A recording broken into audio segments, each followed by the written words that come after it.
Hi, and welcome to the Selwyn House podcast. My name is Max Balta. My name is Noah Vadish. And you're actually new on the podcast, right, Noah? Since Yes, Gus left. Gus unfortunately had so much work to do, so I took up the role to be the new co-host. So, let the audience hear a little bit about yourself. Well, I'm the youngest in the school, well, in grade 8 at least. I'm actually the same age as some of the grade 7ers. I've known Max since I was like 3. 3, yeah, that sounds right. Yeah, and I'm just very excited to be on this podcast with him. Alright, and we're glad to have you here. So now, let's start off with our news segment. On October 7th is a regatta rideau for those who are in the rowing program. On October 5th, there's Yom Kippur, so no school, woohoo! On October 7th is the half day for the Terry Fox Run, which we'll hear a little bit more about later in our show. On October 10th, there's going to be no school for Thanksgiving. It's also Max's birthday. Indeed it is. On October 17th, the Big Brother program starts, which connects middle and senior school students with elementary school students.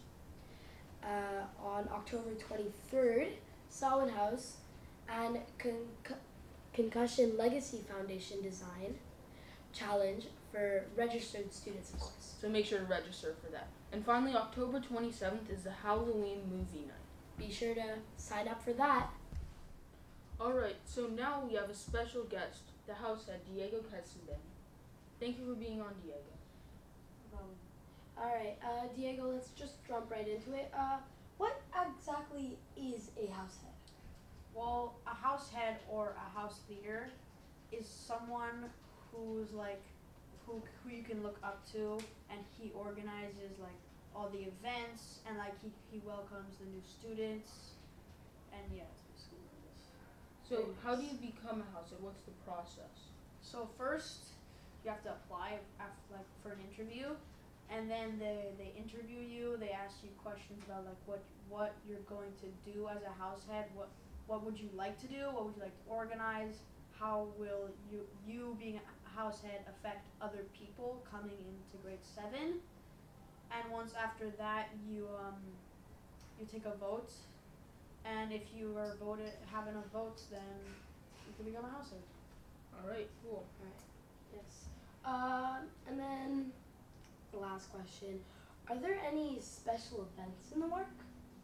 Currently, yes, we're going to prepare the Terry Fox Run. Nice. Today, actually, we're organizing it, and all the events, Terry Fox Run, and also the movie night, which will be on October 26th. It'll be a Halloween movie night. Yeah, Halloween movie night. Alright. Yeah. Are there any dances coming up? Yes, there will be dances after some winter break, like the spring dance and the summer dance. Okay. Nice. Thank you for being on the podcast, Diego. We really appreciate it. Thanks so much. Alright, and now we're going to interview Mr. McCartney. Oh wait, but where is he? Well, actually, he's right here. Alright, and here we are in Mr. McCartney's room. And should I say, you have a really nice room. I love all the posters around here. Thank you.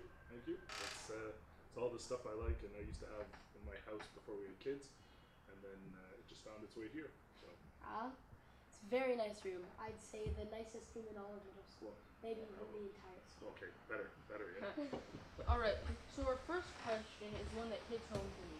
What is the difference between graphic novels versus novels? Like, some people say just because it has pictures, it's not a real book. What's your opinion on that? Yeah, I would disagree with those people. I think just because it's got pictures does not make it any less of a book.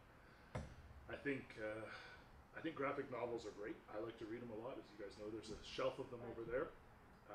I think they have just as much literary merit as a full text novel, and I think they're often more accessible for some people too, right? To have the pictures to go along with the stories, I think is great. I think it's a boon. Whatever you can read, I think you should. Thank you. Alright, the next question is a little bit of a controversial topic. What are your thoughts on banned books? I like banned books.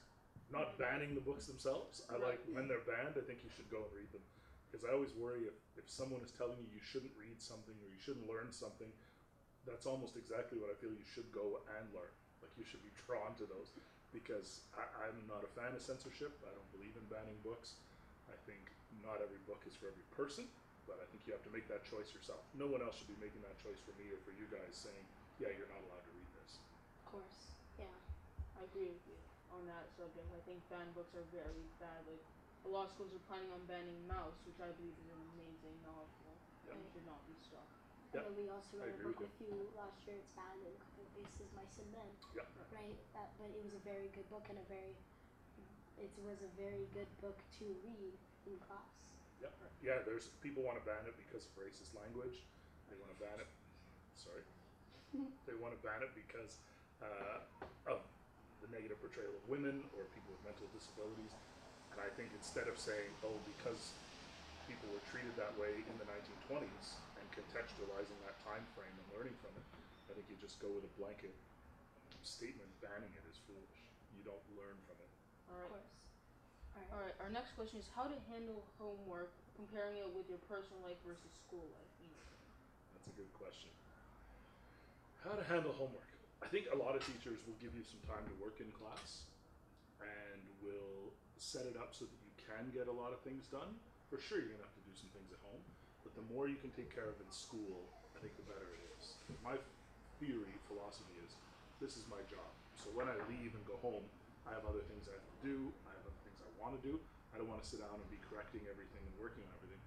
And it's kind of the same for you guys. I think if you can get your work done in school and not take it home, then that's much better for you guys, because then you have the time to focus I on totally agree. whatever you like. And I'd say it's also smart to be doing work in the library maybe or get it done at free time.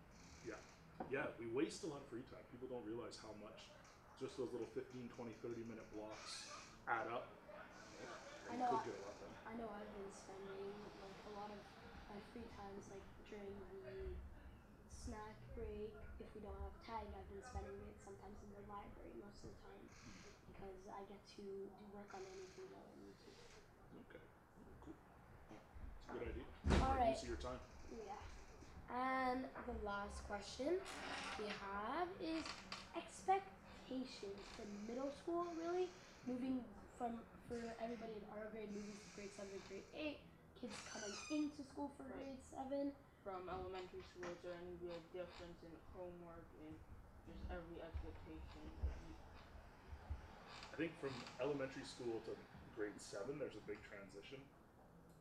There's no more of that one or two teacher model anymore. Right now you have 7 or 8 teachers and different expectations and different personalities, and that can be difficult for some guys to handle. You have to move around, there's more autonomy, so I think you have to give yourself a little bit of time, be patient, and realize you're probably not going to get it right away at the start, that you need a little bit of time to get used to it.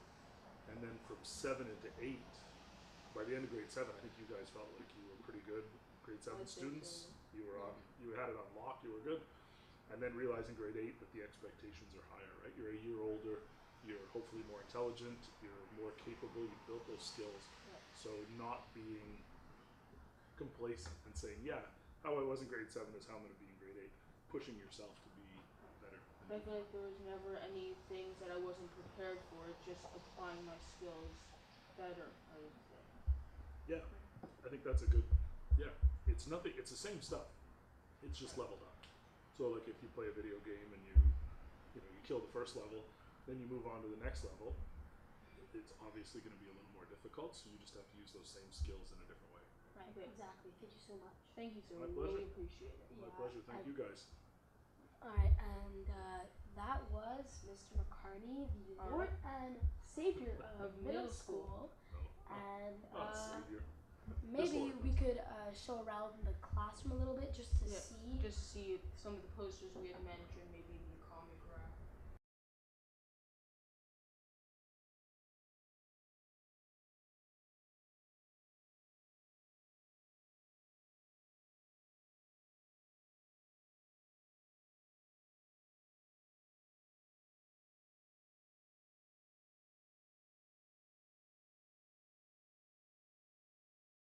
Interview for all those watching at home.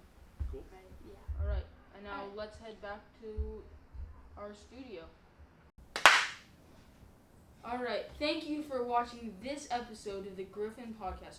We hope you learned a lot, from the new grade 12 to becoming a househead to Mr. McCartney's thoughts on banned books. Alright. watch till the end. The secret word is elementary. Be sure to send it to either of our emails, either balticm@selwyn.ca Or vanishn@selwyn.ca. Alright, later Gryphons. Bye.